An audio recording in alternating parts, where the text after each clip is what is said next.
And we're live! Yay! Hello! Hello, how are you? Thanks so much for joining us, guys. So we are here today to talk to the lovely Paige Joanna about her brand new bundle, the Pastel Haze. So you guys would have seen on our socials in the last week, we've had a brand new product launch. It's the Paige Joanna Pastel Haze bundle. So we're talking today, everything Pastel Haze. And yes, just a little bit about the bundle. Yeah, just in time for spring. So how are you? And what have you been up to? I'm good, thank you. Just lots of getting back into working after having my baby girl. Lots of crafting and sewing. Just sort of getting stuck back into being in my garden studio, which is what you'll see sort of behind me. Oh, you're in your garden now? Yeah, so this is my little studio at the bottom of the garden. Just getting stuck back into work and working on projects that I've got coming up and launches and stuff. So I'm a bit busy at the moment, but it's all like good stuff. Yeah, good busy. Yeah, I love that when you're like exhausted, but it's because you've been busy, not just because you've been lazy. And a bit of sleep kind of tired in there as well with the baby. Yeah, a little bit. A bit of a juggling act, but it's all good. Oh, bless you, Superwoman. Oh God. So, have you got your bundle there? So I've got mine here. I'm yet to use it, but I've got some lovely crafts lined up. That's okay. We can talk scraps. Also, I've just realised my nails are matching.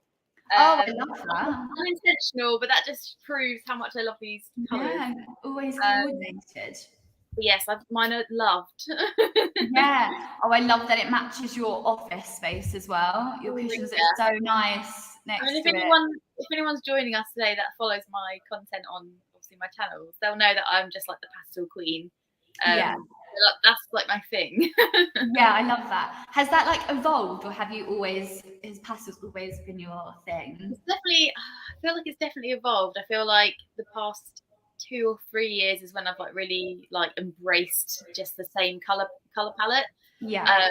And it's always changing. There's always like little like like refinements going on behind the scenes, like my branding and stuff. But yeah, I'm just always been a fan of pastels. I love bright colors. Yeah. I don't know, it's just organic, I think, because I love them. So it's just absolutely go on that way. And then when we bought up my own house sort of last summer, I finally was able to put my own stamp on it and do like this mural in the background. Nice. Yeah. It's been really got like pastels in the rest of your house, or is it just your little space? I've had to rein it in inside a little bit because my husband's very minimalist. Oh, really? So it's kind of like, this is my space, and there's like, stuff everywhere. Yeah. And then inside it's kind of like a mixture of the two sort of thing. Yeah. So we're still decorating at the moment, but it's kind of inside it's kind of like you wouldn't know if it's not like this. Okay, right, sure. I wish it was. It was like if I had my way, I'd have every room like. Oh yeah, and the outside as well. I love when you see like colourful houses. Yeah, exactly. I'd have a pink front door if I could. Oh yeah. So I guess whilst we're on the topic of colours, so what's your favourite colour in the bundle? So obviously we've got the flock and the flex. Yeah. So the flock has a slightly thicker finish. Which do you like using more, the flock or the flex, which is a bit thinner? I love the flock finish of your vinyls, and I feel like that's been something I've always loved from you guys, because it's quite different to others that I've used in the past and like other brands. And I love, my favourite is the pink. Yes, the pastel pink. Yeah, this is my fave, and the texture just gives like things that you're making like a premium finish. Yeah, definitely. Because of that finished texture. So I love that. And then I do, to be honest, I love mixing it with like the yellow and stuff like that. Yes, I think that goes so nicely as well. Even like the blue and the yellow, you wouldn't, I'm all mirrored. I'm like, what way am I going? You wouldn't think that the blue and the yellow would go necessarily because they're so bold, but I think they look really good together. Yeah, I think obviously all together you've got like the pastel vibes, but then there's like obviously separating ones together, like when I did the cushion, this one. Yeah, I love that. That's so summery. Yeah, just those two colours together. That's mirrored. Sorry, those two colours alone look like really nice. So that's what I like about the bundle. Is although my favourite's the pink, I think they all work well individually as well. Yeah, definitely. just have 2 colours or 3 colours. Yeah, absolutely. And the really nice thing as well is you can layer the flock and the flecks really nicely. So if you wanted to do something, you know, with like 2 tones, then that would work really well. Exactly. You could have like, I don't know, have the green or something in the background. Not that one, maybe the this one. And then you have lots. If you're doing like, you know, like the really cool like retro letters at the moment. Yes. Doing, like, that'd be so cool. Like 60s style kind of like fonts. And Yeah, you can definitely. have like, layered together, which I think would be cool. Yeah, absolutely. So what projects have you done using HTV in the past? I know you've used it, you used our vinyl quite a lot. What's your sort of, do you normally do clothes, or I know you've done your cushions now? What sort of things do you like using HTV with? I do quite a mixture, to be honest. I love doing t-shirts for one. That's like my main thing. But I've done things like little baby grows. So I had at my baby shower, we had like a little baby grow set up. That's always. I love things like that. T-shirts. What else? Oh, you know, like little flags. So I love making like, you know, the little wall hangings. Yes. So I've got a little wall hanging in Willow's room that says "You are my sunshine" on it. Oh, that's so precious. There's lots of little projects like that. At Christmas, I did a table runner. So Christmas is a really good time, especially for gifts as well. You can just personalize everything. Yeah, I'm definitely more into like my fabrics. So putting it on fabrics. That's kind of like my safe space, I suppose, with like the heat transfer vinyl. Yeah, they're sort of like the main ones, I'd say, and they're like the repeat projects I sort of tend to gravitate towards. Yeah. Is there like a particular like fabric or material that you like using with HTV? Because we do have a stretch one. I know a lot of people that are putting HTV onto clothes, they like using the stretch maybe more so. Yeah, I'm not. I haven't really got a set fabric. I think t-shirts are always like pretty user friendly if you're a beginner. But for me personally, I just sort of just wing it and try different things, and sometimes it works really well, and sometimes it doesn't work, you know, as well. When I got this cushion, for example, this was like a velour finish, and I had no idea. I just kind of ordered them on Amazon, like the base cushions, and when they arrived, I was like, oh, I don't know how this is gonna work, but actually it feels really nice, and it's good. a lot better than obviously the canvasy. I love that canvas one. How did you press the HTV onto that? Did it work well? Because I know maybe if you if I can bring it closer so you can see it. So it had like almost like a texture come through it. Yeah, so it had like textury bits come through it. But actually, when you've got it outside, because this is my garden cushion, when you've got it outside, you don't notice that texture. Yeah, but even up close, the texture does look really cool. It gives it a sort of different dimension, doesn't it? It kind of looks like the fabric sort of, the colours are almost like printed on. I thought that. It doesn't look like HTV. No, and it was really fun to work with. I'd say the flock was a little bit tricky in order to peel the cake. So you kind of just have to really like hold down the base of the cushion while you're like pulling it away. Yeah, or even put heat on it for slightly longer as well. Yeah, so I think I did about 20 seconds in the end, because I heated the base of the product first, then placed on the vinyl, and then I think I did about 20 seconds for the flock.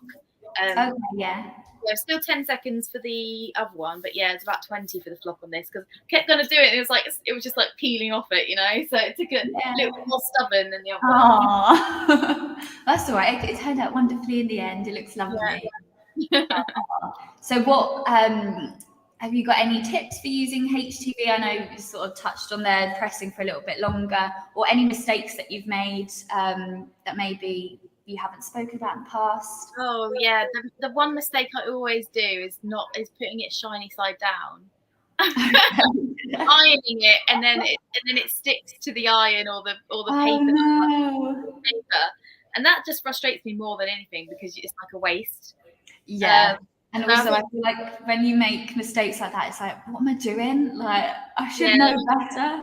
Just have those moments, but it happens to all of us. Absolutely. But there's not really a tip for that. It's more just like double checking. You know, it's just like check twice, do once. Isn't that the same? Like that. I need to practice what I preach. So that one, and then just sort of keeping hold of scrap pieces. So I love this is like a little tip of mine. Even just like little pieces like this, Mm-hmm. you can use those craft punches, and I've got like little star shapes, little heart shapes, things like that. So it might seem a bit silly holding on something that small, but you can kind of handy. Yeah, definitely. You could do like, little heart things, or I don't know, any shape. Yeah, But you never know. Or, one of my favourites is sprinkles. Oh, I love sprinkles. Yeah. So it's always worth keeping hold of your scraps, and obviously, just more cost effective doing it. Definitely. Have you got anything planned for those scraps in particular? Have you got any projects lined up for the remainder of your bundle? Not at the moment, but I've got a new. If you're familiar with my stuff, I've got some new woven labels coming. And I've got some projects that I want to. Nothing set in stone yet, but things that I've got. They're like ideas in my mind.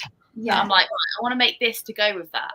So think around the ice cream theme. Oh, so that's a little teaser. Oh, that's so fun. Yeah, so I've got ideas. It's just, and also things like that is good for like if you do children's clothing or children's things. Like I want to make stuff for Willow and do little use like little bits like that on her stuff as well. Definitely. So I guess on the topic of like ice cream and summer, have you got your eyes on any like summery colours for like any vinyl projects in the future? Yeah, actually saying that, I held those two up together. Oh yeah. I'm absolutely. I mean, I'm obsessed with lilac at the moment. Mm-hmm. Like this is like. Yeah, it's such a nice colour, isn't it? I want my whole wardrobe to be lilac at the moment. Yeah. And I really like that kind of like hippie 60s festival kind of like bold lettering, like that kind of like aesthetic at the moment. So I feel there's some projects coming that will probably be like that. For me. That's and then in terms of other colours, I think I'd like to make some stuff for Willow's room as well. And I think her room's like kind of a mixture of these three colours. Okay. So it's like the yellow, the pink, and the mint is like her. So I've got some ideas to do like little cushion, like that little like plushie dolls and things. Oh yes, yeah. I think I've shown you a little picture that I like. Yeah. With like little cute little faces on, or like little floors, little prints and stuff. So that'd be so nice. Oh yeah, definitely yellow will be so pretty. Yeah, and I'm excited about making her things because it's like sometimes I make stuff for myself and it's just me appreciating what I've made. But like to be able to make stuff for my little girl now and just like see her play. That's so nice. Yeah. And I really want to get back into little like doll making and stuff. And I was gonna say, do you do any like when you finish a project for yourself, do you just want to make like the mini version and just always match? It's getting a bit ridiculous because I'll make like a dress or something, and I see the scraps. I'm like, oh, that'll be a cute matching dress for Willow. Yeah. But as people will understand if you're a mum, like you have no time. So I have all these ideas and then just like limited sort of time for things. So I've got a little raincoat cut out for her at the moment. So the one. I think I saw. Did you do like a little anorak not so long ago? Yeah. So cute. And it's cute. I know, it's so cute. But she needs almost like, this is the tip that I'd say for anyone. This is kind of going off on a tangent a little bit, but if you want to make clothes for your baby, make them past 6 months because the first half of their life first half of their year goes so fast. And when they're not sitting up, you can't really like appreciate them wearing a jacket. Do you know what I mean? Yeah. They're laid in their bassinet and they don't. So anyway, I made her 3 to 6 months and she's a big girl and it doesn't fit her anymore. So I've now cut out a size 1 year because of that. Yeah, make them big. Literally make them big enough and it will last longer. So yeah. Oh, that's so sweet. How old is she at the minute? She's 5 months next week. Yeah. Oh my god, that goes so fast, isn't it? It has. It really crazy. Bless her. That's so sweet. So what crafts have you got kind of lined up? Like I know you said about a little project. Have you got any big sort of sewing projects? Oh man, like sewing's kind of taken over my life more than crafts at the moment. Just because postpartum, I'm now sort of getting back into my like personal style stuff. Yeah. And so I've got projects. I really want to get into quilting this year. Being a multi-crafter, I'm trying to find like other things to make. Yeah, I was going to say, is there any like specific crafts that you haven't tried yet that you're like itching to get into? Yeah, quilting is definitely up there. Also, crochet is like my crafting nemesis. So I would love to be able to crochet. And just a lot of fashion stuff that I want to make. So things like a quilted jacket, a little waistcoat. I've got plans to make like tops and stuff. My sewing to-do list is about this long at the moment. But all really exciting. I keep looking over there because I've got a pile of fabrics like this. It's staring at you. Yeah, literally. Oh, well, that's good. You'd rather be busy.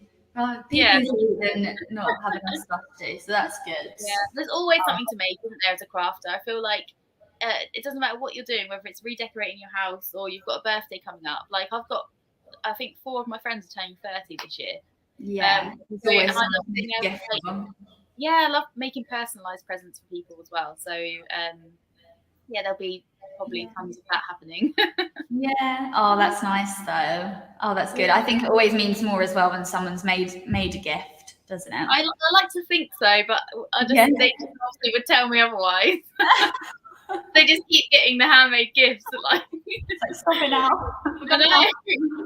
Well, that's nice. It's also a gift to yourself because you get to enjoy the process of making it. Yeah, and I'm one of those people that I'll see something I like, I'm like, I'll make it myself. Yeah. Oh yeah. Yeah, definitely. Like I saw a T-shirt that I wanted to get my sisters. It was like a Buffy the Vampire Slayer. Sunnydale High, if anyone's a Buffy fan, like a T-shirt of that, and I just made them because I was just like, I could do this. So oh, that's so nice. That's such a good skill. Like you must feel really like accomplished when you've finished something. Done it yourself. It's pretty nice when you finished it and you fold it and you're like, that looks like they'll not know that I've made this one. It doesn't when you make stuff for yourself, are you quite good at wearing it, or is it a case of you finish making it and then it just sits in the cupboard? I've got better, but I feel like it comes a little bit with the territory of having a craft content YouTube channel. I try to be mindful that when I make things for the channel, it's not just making it for the sake of showing a skill, but I try to make something and then have someone or something in mind that I'm making it for. I really want to be authentic in that way and make sure that I'm actually making stuff that I use. Yeah, absolutely. Obviously, I know not all crafting is environmentally friendly, but just having that mindset and making sure that I'm not just scrapping stuff. So like if I've made myself a T-shirt, I'll wear it. Sometimes it doesn't always go to plan, and I'll sit there and I'll feel guilty about it. But then I'll try and turn it into something else, or I'll add to it. So I'm not just because I've had things in the past that I've made and it's not gone 100%. You know, if you do like text and the text ends up looking a bit small. Okay, yeah. And you think, oh, I wish I'd made it bigger and stuff like that. So learning from those mistakes and then making sure that I'm mindful of like stuff that I've made and that I actually use it. Well, that's really good advice for anyone watching. For those who watch this back, just like using the things that you make and being sustainable, I guess. I'm just a bit hapdash sometimes. I get very like I'll get an idea and I'm like, right, I want to make it. And I've learned, especially with time and like how valuable time is, to just sketch it first. Is that what you tend to do? I try to now. I never used to. I used to just like get the scissors and I'll be like, you know. Whereas like that is that you either have a happy accident and something goes really well, or something leans the other way. So I try and sketch the idea first. Whether it's a sewing make or a craft make, and like just get that idea on paper before I just like go straight into it. Because that's where the mistakes happen. No, that was really good advice. So have you used any self-adhesive vinyl? Would you like to use the heat transfer more so, would you say? Have you got any products that you've used the self-adhesive for? Yeah, I mean, I use a lot of like the Cricut self-adhesive ones, and I do things like, you know, like little glass jars and stuff like that with it. But it's just not my favourite. Like, No, I I do. do the heat transfer. Yeah, I've done projects like I did some vinyl on a bedside cabinet. So we had like this mosaic-y design on a bedside table. So I've done stuff like that. I did upcycled a table in my living room. Like, so usually if there's something to put vinyl on, I'll put it on there. Yeah. And much to my husband's annoyance, there's no blank space anywhere. Pretty much. So that's why we're redecorating now. So yeah, I do like those sort of vinyls, but I do lean more towards heat transfer vinyls. I'm not sure why. I think it's just I just feel like I get joy out of that. Yeah, well, I guess if you're sewing and doing something more along those lines, I guess the obvious option would be heat transfer. Yeah, I think just leaning towards that side of things. Yeah, more like fashion focus, I suppose, thinking about it.